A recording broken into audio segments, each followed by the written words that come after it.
This is Gemini, the love of my life. Last week was a good week for the NFL brand. The lines were tight. The lines are even tighter this week for our division round. The first part of the video will be the matchups for this coming weekend. Second part of the video, we're going to talk about last week, how we did last week. We actually did better than what we thought when we first told people. Hi, Gemini. This is a pretty dog. Say hi to the NFL friends. They ask for you, you know. The third part, which is going to be the last little brief 30-second or so summary of how we did in our SUPE Simulator. We did better than what we thought, but we didn't cash, but we were close. This week, the NFL matchups, the first game is on Saturday, January 22nd. Hi, Gemini. Yes, my baby. Got my Larry Fitzgerald number 11 shirt on. He's one of my favorite players, and we'll get started. Game number one, we're looking at the Cincinnati Bengals. They're at the Tennessee Titans, and as of right now, the line is Tennessee minus 3.5. I've been seeing some threes bouncing here and there.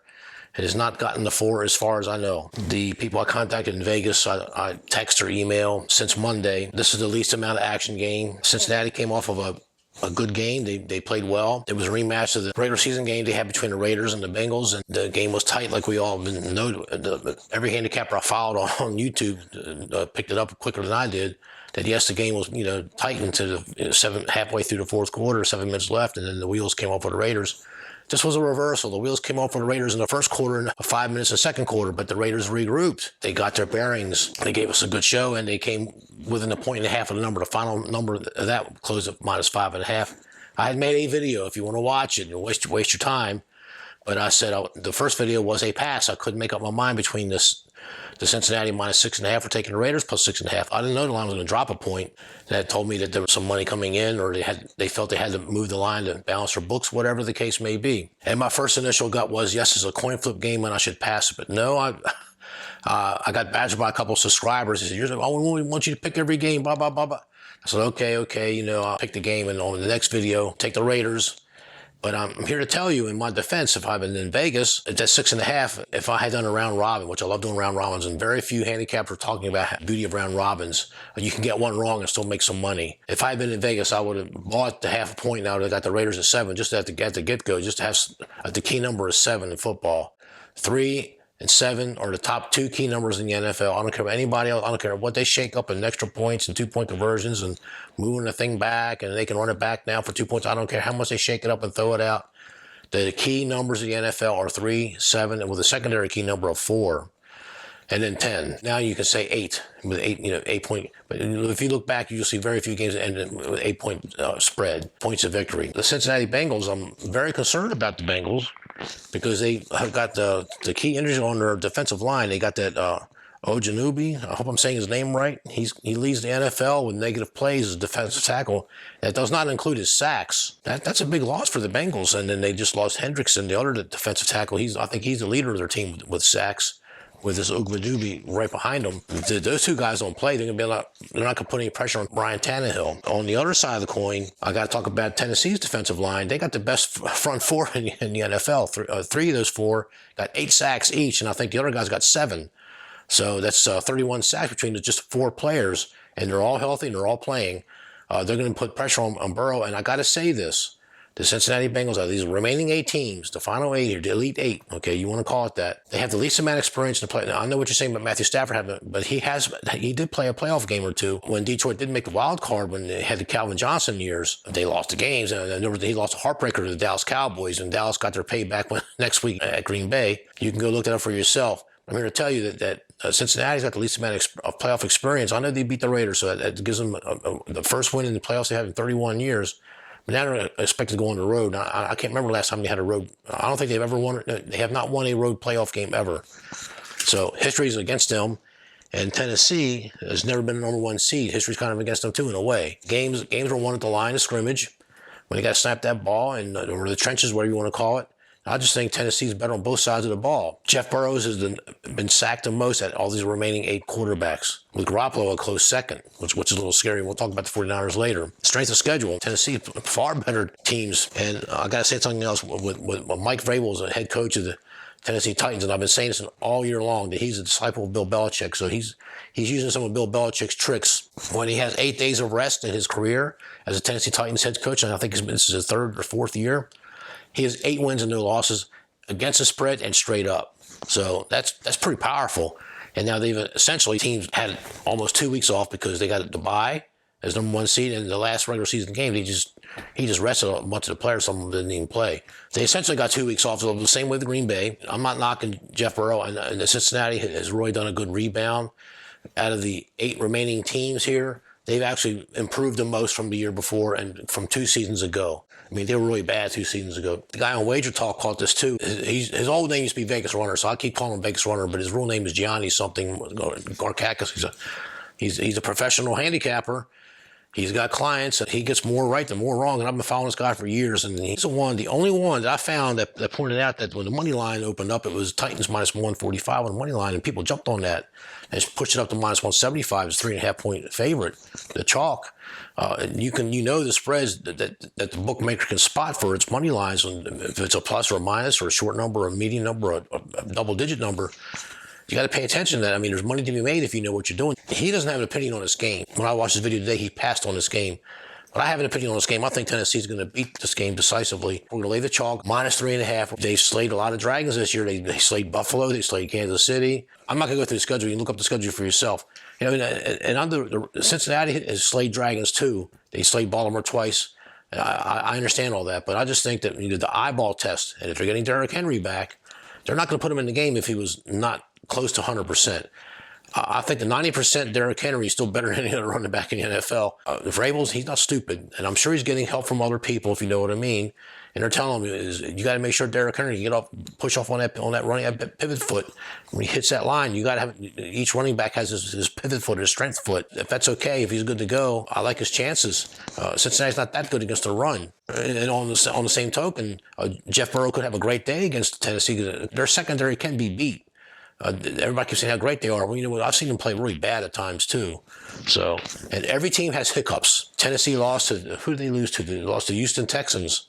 And I think they might even lost to the Jets too, but so did Cincinnati. Cincinnati got beat by the Jets. They were beating the New York Jets by 11 points with 6 minutes to go, and they lost the game. I know it was in New York, but still.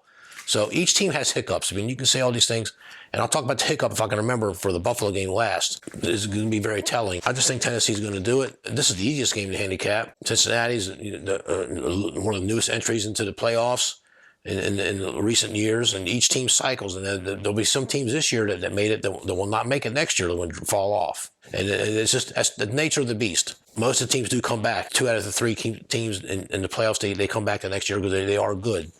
Look like Cleveland dropped off this year. Division game last year against Kansas City, they had Kansas City beat, and they let them off the hook, and now Cleveland just dropped off. I don't want to spend a lot of time talking about Cleveland Browns. They're a poison team for me. They're the best team on paper in the NFL, and they won 7 games. You can look it up for yourself. Pick number 1, we're going to take the Tennessee Titans minus 3.5, and I would do it now before this thing gets up to 4. When the money starts coming in the next couple of days about the injuries for Cincinnati Bengals, that's not going to be good. And I forgot to tell you, every team's had injuries. The Tennessee Titans has put 88 players on its active roster, which is at any given time with players coming in and out of the taxi squad and injury reserve and everything else. That's the most in the NFL. I don't think it's ever happened before. But Vrabel's done a great job keeping the patchwork. With the leaky ship, he's got the patches in place. He's done a very good job. And some people say he should get Coach of the Year, but that's a different video for a different day.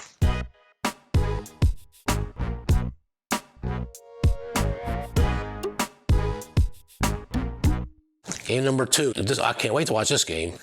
The San Francisco 49ers at the Green Bay Packers. Green Bay number 1 seed in the NFC. Watch all the handicappers online. I'm listening to podcasts, looking it up online. I got people, the Vegas guys I email and text with, and a couple phone calls I'll make here and there. A lot of them are not even giving San Francisco a chance. Can't find one of the guys I deal with directly.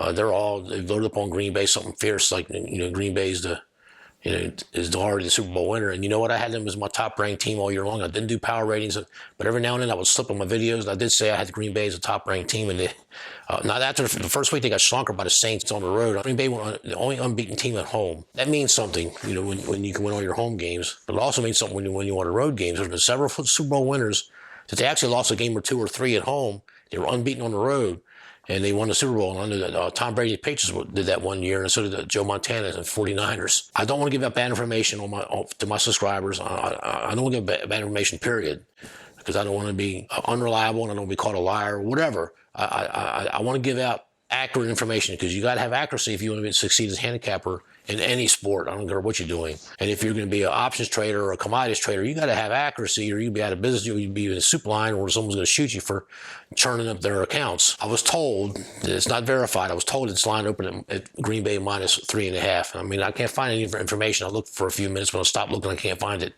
But now this thing's got put, it was 4.5, then it was 5 for a couple. I remember seeing a 5, then I saw 5.5, now it's at 6. It's Green Bay minus 6. Money's getting pushed up. I wouldn't be surprised if I see some 6.5 or even a 7 come kickoff time on Saturday. Green Bay's had 2 weeks of rest, essentially. They had to bye, as they've earned that bye, the meritocracy. You earn your perks, which is a fair system. Aaron Rodgers on the injury list. He's got some kind of broken toe or something, but he's had that for several weeks, and it's just not healing right.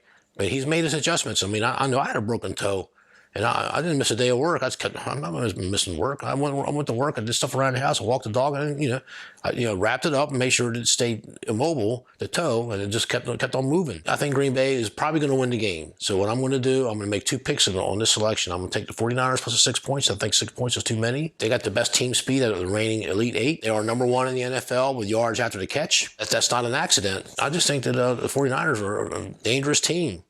They've had their 2 hiccups in the season, and they've overcome them. And now the last hiccup they're having, it's not on scoreboard, it's the injury list. I'm not sure what the status is of the linebacker Bosa and the linebacker Warner. Bosa got taken out in the early third quarter, and Warner got taken out in 3 plays later.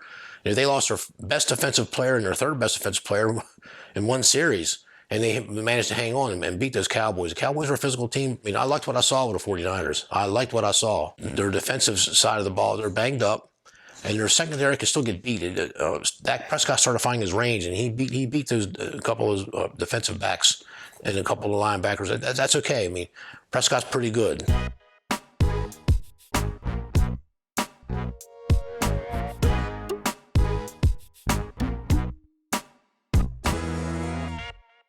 And you have to take into consideration the 49ers have won the last 6 out of 7 road games too.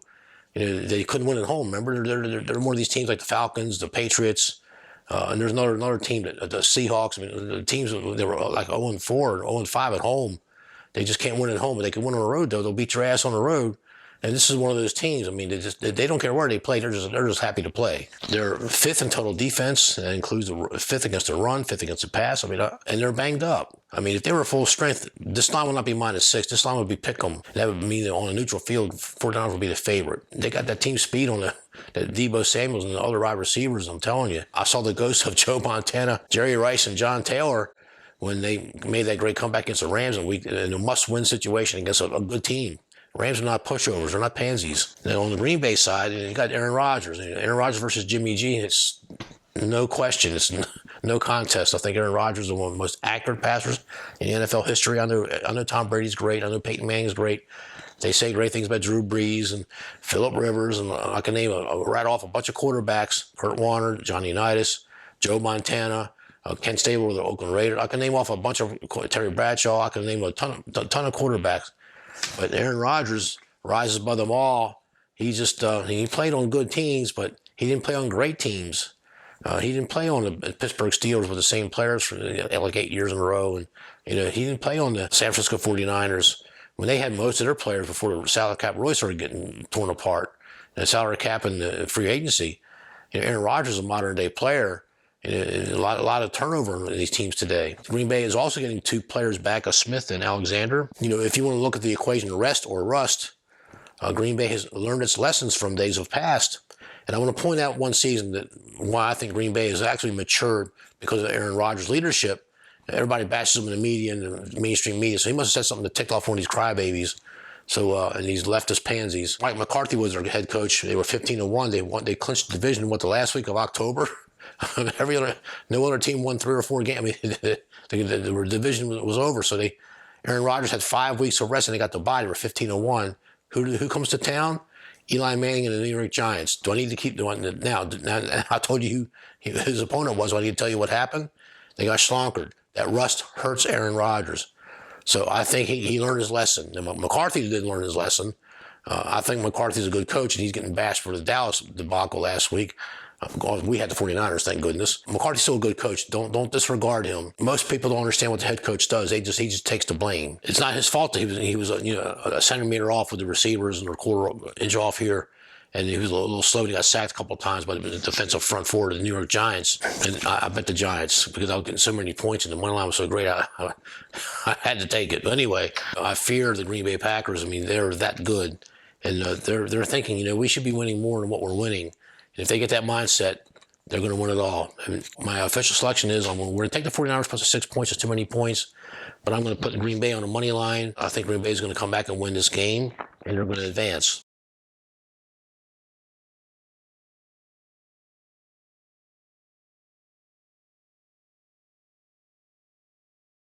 Game number 3, Rams at Tampa Bay. And the other video I just took down, I'm not going to play that video. This is a horrible, bad video. My mic is still broken, but I got a fix on it. I got a little temporary fix, and it sounds much better from with my headphones on. But the Rams versus Tampa Bay, Rams just beat the living snot out of the Cardinals. We had the Rams. They split their games, and the road team won twice. The road team won each game.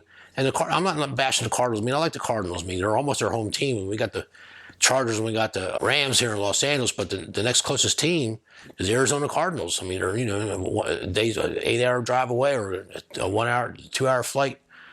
And we've been to Cardinal games. I mean, it's a great stadium, and we had the handicap section seats. The only thing they got is, do you want handicaps? Yeah, I'll take them. They're the best seats in the house. It's the best kept secret in the NFL. If you can get the handicap seats, I mean, there's so much space because they got to be able to get the wheelchairs in and walkers and crutches and everything else. I thought, man, this is great. Nobody in front of me. It's great. This Rams Tampa Bay, I got to say, I like what I saw. I mean, the Rams look like the Rams that we see on the paper. On the Rams, when they picked up Odell Beckham, Matthew Stafford, he looked great. And the defensive line, they got 2 sacks in the first half, and they got a sack on Matthew Stafford in the first half. There was no more sacks in the second half. So both offensive line, both teams sucked it up. I mean, there was a couple of pressures, a couple of batted balls for both teams, but still, I like what I saw. I mean, the Rams, I mean, they got team speed too, almost like the 49ers. I just think that, and my first pick was the Rams plus the 3. Because Tampa Bay's tended offensive line, he's their best offensive left tackle. He's hurt. And Fournette, the running back, I don't know if he's going to play. I don't think he's going to play. He's questionable. And Antonio Brown, he took off his shirt and quit the team a couple weeks ago and make some drama. I didn't spend 5 seconds watching that nonsense. And lost Godwin. I think Godwin was their most dependable receiver. I mean, he was the go-to guy when Brady would do his checkdowns. He'd find Godwin, he'd zing the ball to him, and Godwin would find a way to make the catch. I mean, Godwin's a top 10 NFL receiver, and he's out. So Brady, it's hard to go against Tom Brady. And I really think hard about it. He's my favorite player in the NFL. There's one guy up here, Johnny Unitas, the greatest quarterback in the history of the game, but that was a running ball era, okay? And the greatest quarterback in the passing era is Tom Brady. So I keep separate categories. I got Johnny Unitas on one side and Tom Brady. I love them both. It's hard to go against Tom Brady. Tom Brady's 40 years old. He wants to keep playing. He doesn't look old. He looks better now than when he did when he was 30. Look at the pictures on Google. Google some pictures when he's 30 and 32 and look at him now, 40. He looks better now than he did then. Matter of fact, he actually lost a few pounds too. I hate going against Tom Brady because and Peyton Manning's a great quarterback too. I got Peyton Manning up here too. They could read defense. All these quarterbacks, the Johnny Unitas, the Peyton Manning, Kurt Warner, Tom Brady, Drew Brees, they can read defenses. They can check down, and they can get a play where they get somebody open and keep moving the ball. Okay, that's their job as a field general. I know the coaches want to call and control the plays, but you watch all the teams that won't let the quarterback check down and they never get to the Super Bowl, do they? So think about that. It's like these people, they think they know more. They haven't played it down. They can't even play hopscotch with their grandkids, but they control everything, Anyway, I initially picked the Rams, but this is going to be a pass. And don't get mad at me when I pass these games because it's better to pass a game than put a loser on your losing column. On my screenshot when I show you what I did last week, the first bottom of the game was because I played earlier, was the Raiders' loss. That's a loss. That's a loss. I was 7 wins and 4 losses last week. Well, I should be 7 wins and 3 losses. That's much better. And it sounds better and financially better, too. So I think it's going to be a great game. The Rams could still win this game, but Tampa Bay are the defending champions. I think they got They got the momentum, but they're both experienced and they're both hard-hitting teams, both physical teams. But Tampa Bay is number one in the NFL against the run. So Matthew Stafford's going to have to pass because I don't think the Rams are going to get their running game going. It's hard for me to go against Tom Brady because I keep saying how Matthew Stafford's a top 5 NFL quarterback, and he's proved it at times, but I've never seen Brady look as bad as I've seen Stafford look bad this year. I mean, Stafford looked bad a couple times. I think he may be playing hurt. He's hobbling along with the 49ers game, and I could see him shaking his head. He didn't want to come out of the game. McVay's a good coach, but on the coaching side, but Bruce Arians, he's a rough. He's almost like the pirate, like the Tampa Bay Buck pirate himself. I mean, he's been around the block a couple times, and he's like the second oldest coach in the NFL behind Bill Belichick. This is an official pass. And notice I've not discussed the over-unders because we're not taking – I cannot get a read on these first 3 games for over-under. I'd be scared to take $100 and do either way because these lines are really tight. Now, the last game we'll talk about, the side seems tight, but the over-under, I mean, I got people on both sides that's over-under. And if you think about the games they've played, I can see why they made the over-under what they did. So the official, and I told the guy – it's just a subscriber. I emailed us. Okay, I made the coin flip pick. I took the Raiders against my better judgment, but I'm not in Vegas, so I can't give you a ticket to show. I bought a half a point when it was 6.5. So that's okay. So you want me? And he argued with me. Well, you said your first couple of videos you're going to pick every game. Blah, blah. So okay, so that's why I picked it. But from this moving forward, if I feel I got to pass play, I'm going to give you a pass, and I just hope you just take me on my word. So there's plenty of other football guys you can watch out there. Are they as good as me? That's up to you to decide.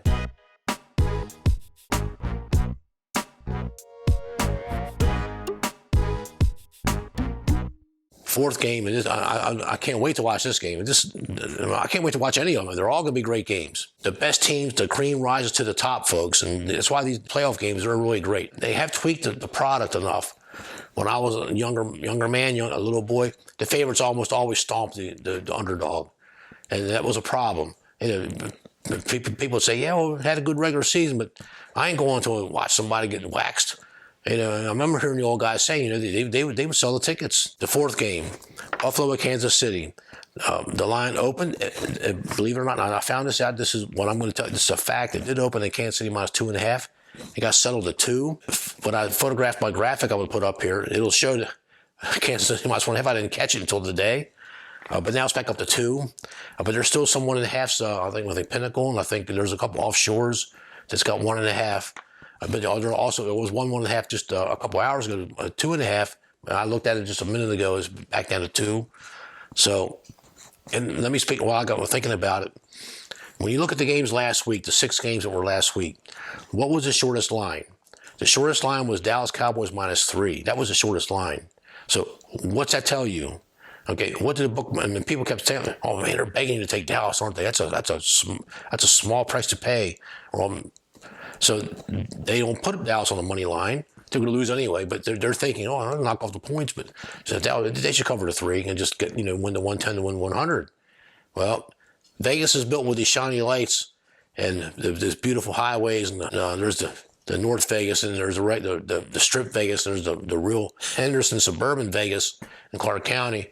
It's all built with our money because they didn't get built by losing and making bad bets and making bad lines. So let's talk about Buffalo, Kansas City. This is the game I think I know the most about, but I don't want to spend all day. I'm trying to make shorter videos. I still think that Buffalo's won 5 in a row. They've looked impressive. I've heard it once, and I did some research, but I don't have time. But there's been no NFL team ever in the wild card round that scored 7 straight possessions of touchdowns. They didn't even have to kick a field goal.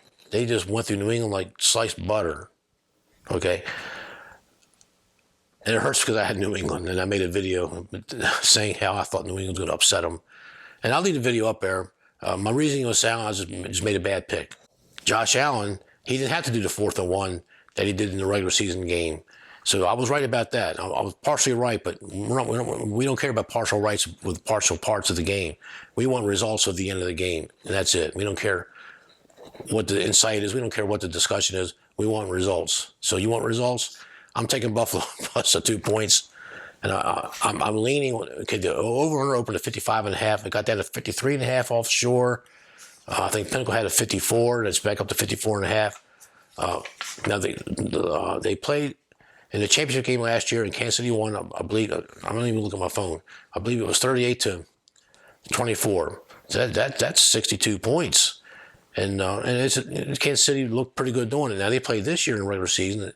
Matter of fact, I think they played at Kansas City, and Buffalo beat them 38-20. So that's 58 points. Almost the same score, except they flipped the winner.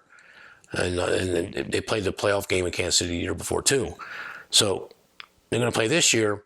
You're thinking, well, they're not going to have a feel of need of revenge. And the revenge factor is not that strong because players switch teams and they're more mature today in some respects. But there is some revenge factor. I think Buffalo knows that Kansas City's come on the last few weeks, especially their offense. If they want that elusive championship, they lost 4 years in a row when I was a younger man. They lost to the Giants, they lost to the Redskins, they lost to Dallas, they lost Denver Broncos. The Bills know that this is their push. They know that they got the team. They're going to be leaning on the drafts in the next couple of years because they've sacrificed some of their future to get the players they got now. I think Josh Allen is a great quarterback. I think he has potential to get into elite status. I mean, I don't know why they keep ragging on the guy. So they don't give him a break. But, we just could ignore the critics. Just go with your eyeball test. I mean, I like what I saw with Josh Allen. I like what I saw. And believe me, I can be critical now. I mean, I can bash and jump on the bandwagon with these people, but I try not to do that because, we're armchair people. We're evaluated. We would get killed. We would get put in the infirmary the first play if we ever stood on that field. Take that into consideration. I mean, these guys are the best at what they do, and we're nitpicking at them. I mean, it gets to you after a while. But I think Josh Allen is pretty good. I think Mahomes is pretty good too. But I've said this before. And I'm going to say it again, at the expense of losing subscribers, Mahomes is going to be out of football. You say this video, he's too small for the NFL. I put him in the same category as RG3. A guy wanted to fly from Washington, D.C., come to California and burn my house down when I said that. And I said Johnny Manziel, Johnny Football for Texas A&M, that freshman to come out, that Jerry Jones was going to draft until his son Stephen Ross took the card out of his hands and said, no, Dad, I can't let you do this. And I said, he's drinking and he's doing what most young men can't resist. He's banging all the broads. He's, getting photographs. He's getting selfies. And he wasn't missing camp. And he was out of football. And I said 3 years. I think it was only 2 years, or it was less. They crashed my Facebook page, and Facebook took the page down. This is a big boys league. And Mahomes was played hurt in the Super Bowl last year, and that cost them. I guess, of course, we had Tampa, but they only got 9 points in the Super Bowl. Are you serious? This offensive juggernaut, the Kansas City Chiefs, are a great offensive team. Look, and they got the Tyreek Hill. He won the Super Bowl for him when he beat the 49ers a couple years ago. Everybody seems to forget that. I mean, him and Deebo Samuel are probably the fastest two guys in the NFL right now. I mean, they're fast. They catch that ball in wide open space, you're not going to catch them. If you don't believe me, I don't know what you've been watching or what you've missed. So I just think that Buffalo's running game's improved, and I think their defense is better. Matter of fact, their defense is their defense is why they're going to win this game. Why Buffalo? I mean, their defense is going to outperform Kansas City's defense. The coaching matchup, I don't know that much about the Buffalo's coach. No, what is that guy, McDermott? He mishandled some of the things in the press, but we all, I say bad, stupid stuff too at times. And we all have our bad days, but he tried to make up for it. But Andy Reid, I've watched Andy Reid when he had all his Philadelphia Eagle team that could never get over the hump. And who they had to face the New England Patriots when they were at their peak. Donovan McNabb, the quarterback of the Eagles, I mean, he's one of my favorite players. I mean, I like him. He lives in Arizona somewhere, but I like that guy. And he just threw this 30-yard bomb needle to make the game 3 points out of 10. I mean, he wanted to show the world, we may lose this game, but we're going to go down fighting. And they had Terrell Owens. I mean, and he had the fractured fibula, and he still played. He caught 9 catches. I mean, he almost single-handedly pulled that game out of the rear end. Andy Reid, the young kid on one of these channels, Andy Reid's a good coach, and his clock management. Well, he must not have watched Philadelphia Eagles years ago when Andy Reid would try to call a timeout we didn't have anymore, and then he would call a timeout with like 2:20 left and thinking, I got 2:10. I remember there was a skirmish between him and a couple of his offensive coordinator, and he just. Now he stepped aside and he's let the people he's got now, run the team, he won the Super Bowl, didn't he? So maybe he's learned his lessons, but to say that Andy Reid is a good coach, I digress here. I think he's got gifted. Kansas City got the certain player at a certain time. He was never going to win a Super Bowl. And Shanahan of the 49ers fame here on the other side of the ball, the other game here, if he hadn't told his team to sit down and shut up and could stop celebrating with 10 minutes to go, I was bashing Buffalo pretty hard because they lost to Jacksonville 9-6. It killed a 2 field goal. They were 14.5-point road chalk. There was an offshore one up to 16.5, and then the guy told me that they put a disclaimer on the right side of the bet form online. I said, you can only take Buffalo. You couldn't take Jacksonville. I mean, very few people did. I mean, and they laid an egg. I thought, wow. And New England was surging. That's why I thought New England was going to win the division, because I thought, well, Buffalo was going to fall apart. That was a big hiccup. And Buffalo had the most disparate hiccup between the up and down from being really, really good and really, really bad. The Buffalo Bills is number one in the NFL with its biggest hiccup. However, since the last 5 weeks, they've really showed everybody wrong. And you know what? We had our hiccup. We survived it. We're back on track. We're back in shape. Whatever internal adjustments that McDermott made, you got to give him credit. So he must be a good coach, or they would not be in this position. Like I keep telling you, the best of the best get there. I know I just disparage Andy Reid. That's because I've followed him for 20 years, and I just think he's a horrible coach. He's just in the right place at the right time. And I'll say this now, and you can unsubscribe it, but they will never win another Super Bowl as long as Andy Reid's head coach. They need to get rid of him and bring in somebody else for Kansas City to get back at that level. They got the chess pieces. They got the Tyreek Hill. They got that Kelsey. I think he's a deadly tight end. I think he's a great tight end. There was a bad call. He got away with it when they were playing the Broncos. We had the Broncos that time. That's okay. And yeah, Kansas City seems to look like they get some of the calls, but still, that has nothing to do with Andy Reid. I just think that between the two quarterbacks, Mahomes and Josh Allen, I think Josh Allen is better. And I'm going to tell you what, because he runs better. Mahomes got hurt a couple years ago. They were figuring, Mahomes. They told him not to run. Well, there's a reason why they told him not to run. He's too small for the NFL. Save this video. He's going to be out of football. He is just too small. And that was the concern when they were going to pick the quarterback up in the first place. The guy's kind of small. Oh, he's good. He's Fran Tarkenton-esque, And I remember hearing about that. Fran Tarkenton, he wouldn't survive too long today with the big guys we got today. The guys weren't as quite as big and quite as strong as quite as fast when Fran Tarkenton played in the 60s and 70s. Fran Tarkenton, he's 5'8". He's shorter than me. He's smaller than me. Do you really think I could survive in today's NFL? Hell no. That Harrison guy, the Pittsburgh linebacker, hitting that guy, hit him so hard, he's laid on the ground. I mean, these guys hit hard today. They hit hard in the old days, but they hit hard today. I think Buffalo's going to win this game. I think Kansas City's defense, they're number 28 in the pass defense. They're still good. Look what happened to Pittsburgh. I thought I had a chance of about 13.5 points with Pittsburgh. It was setting first 22 minutes of the game. I'm up 7-0. I thought, wow, I like this, man. I'm going to sit back. But I can see Kansas City getting his footing with his defense, and see Ben out there missing the wide open receiver. Oh shit, if the Steelers could have got a 14-0 on them, it might have been a different game, but they couldn't. And then Kansas City scored 21 points in 5 minutes, whatever it was. And it was 21-7 half, and they just went away 42, wherever it was. And New England mailed it against Buffalo. People were bitching about that. Well, they can bitch all they want. But Buffalo still did the job. They were prepared. They were ready for whatever New England was going to throw at them. But New England didn't throw much at them. I think at some point, New England knew they couldn't win the game. I think they just mailed it in too. And that's what teams do. You can argue the point that they could be right. Don't show them anything else. We'll be back next year. So. But we are making a play. I haven't decided if I'm going to do the over-under. So check the pregame.com on my picks, on Spaceman 1's picks.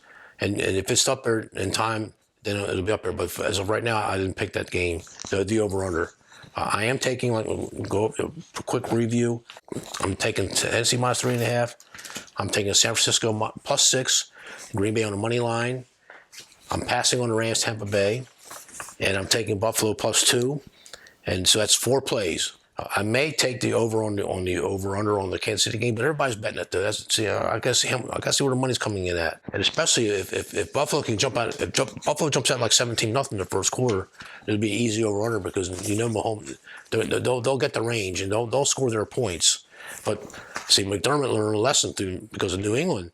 and they're going to keep scoring. They picked up some tricks too, and they all shared tricks. That's part of the, when the Wildcat came out, then they all started doing Wildcat till they learned how to defense it. And every now and then a team will bring the Wildcat back, but not very often. But when it first came back, it was very effective. The teams, they didn't know how to defend it. They didn't even know what it was.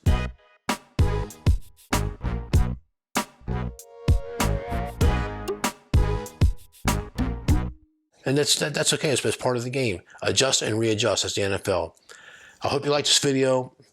Oh, and I'm going to close this out by saying this is the last part. You don't have to listen to this part. But 51 wins, 38 losses, and 1 tie. That's 57.8%, almost 58%. Wasn't good enough to cash. I mean, we were just out of the money. The top 50 places pay, and we fell short. If I do the contest, I'm going to make sure I'm going to cash in. And they will be on the videos, and believe me, I got some big plans for this channel. So I hope you find this information useful. Good luck. Keep the unit betting the same. Money management's your #1 key. Try to do the eyeball test.